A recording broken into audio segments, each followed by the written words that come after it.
There has been a lot of shift around the skill sets that one is looking at, from doing base level services to higher level knowledge services, moving into from taking away the lot more mundane stuff to lot more sophisticated ones.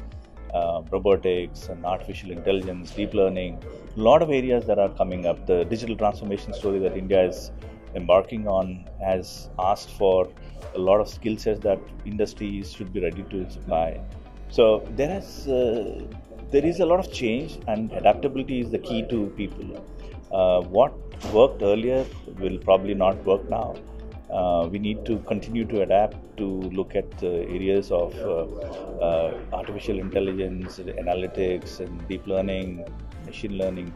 A lot of that are the skill sets from my perspective, from the technology industry that I'm in.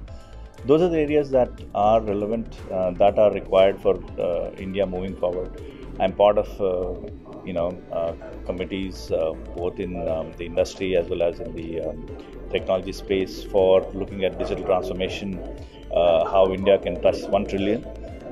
And in that context, the essential part is adaptability and looking at what new technology spaces are and getting our guys to get ready for that skill sets. The existing ones are good for the moment, but we need to change. I think industry and academia has always been very closely working. It is intertwined. It's not easy to disconnect and say, I will operate alone. But somehow in India, industry has been leading the academia, unlike in the West where academia has probably led, industry followed. We are getting closer. The gap is being reduced.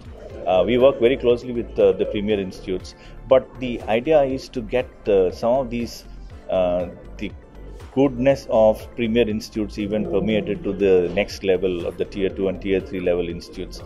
Our problem is it's not about the quantum, it is about the quality of education, particularly in the technology space. So industry is, to my mind, leading it, but we are working very closely with some of these premier institutes. We are bridging that gap. It's a very good initiative. The reason I'm excited about is traditionally we all meet within the same industry. Cross industry is one that is always missing. You don't understand the viewpoint of a manufacturing segment or an automotive segment or a banking segment. While we operate and sell into those segments, it's not necessary we understand their problems. So cross industry meet of leaders and forming this India Leadership Council is a great idea, because it is not just industry-centric view, but it is cross-industry centric view, and that government participation, to my mind, is essential for us to feel that we are contributing, and then you can see action happening out of that. If we just discuss amongst ourselves and then go away, it's not going to be, while it could be a good experience, it is not worthwhile of our time. So government should participate. We should actively volunteer to give advice, participate in their deliberations, and try and make an impact. It's not easy, but government is always open to listening to non-partisan views of what the industry, across industry, is demanding. If it is in the interest of the nation, I think it makes sense to the government.